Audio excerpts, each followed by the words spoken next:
In this video, I'm gonna share some tips when it comes to watering plants planted in pots or in containers. Let's first discuss tap water. Is it safe for the plants?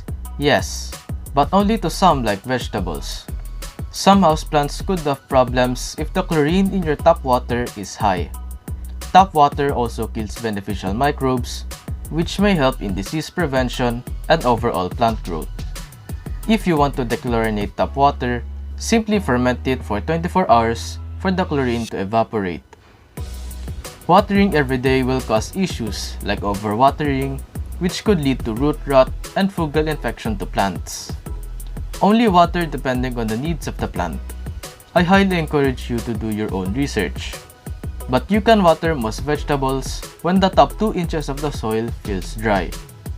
You may buy a moisture tester to test this or use the finger test. Simply stick your finger into the soil, and if the soil feels cold and the soil sticks into your fingers, then the plant doesn't need watering yet. But if it feels dry and the soil doesn't stick into your fingers, then that's the only time you water. Also, take note that the soil in smaller containers dries faster than those in bigger pots. And the soil mix itself plays a role in the watering frequency. When you are sure that your plants demand watering, then the right time of the day to water is early in the morning or late in the afternoon onwards. Do not water during noontime, not just because you'll get sick, but the plant might get into shock when you water. The differences between the temperature of the water and the temperature of the environment could result into plant shock. Watering at this time of the day is also inefficient because the water will just evaporate and won't penetrate deep into the roots.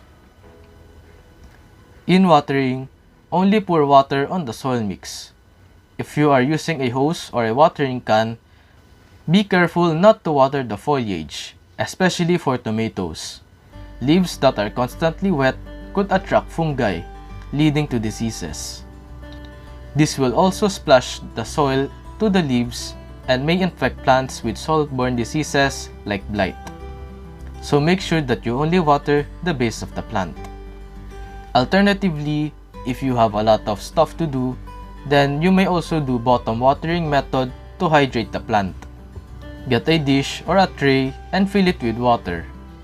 Then, place the pot in the container, making sure that the drainage hole is submerged underwater. The water will get sucked by the soil and the roots like a capillary system up to the plant. If you see your plant, however, starting to show signs of underwatering like dry soil and droopy leaves, then put the plant in the shade and water directly or use the bottom watering method. In watering seedlings, make sure to use a spray bottle in order to protect the seeds. If you pour water directly into the soil, it might displace the medium and the seeds itself. By using a spray bottle, we can control the amount of water we are giving. If you don't have a spray bottle, you may also use the bottom watering method as well to seedlings. This will also conserve moisture. Finally, I recommend that you mulch the soil mix.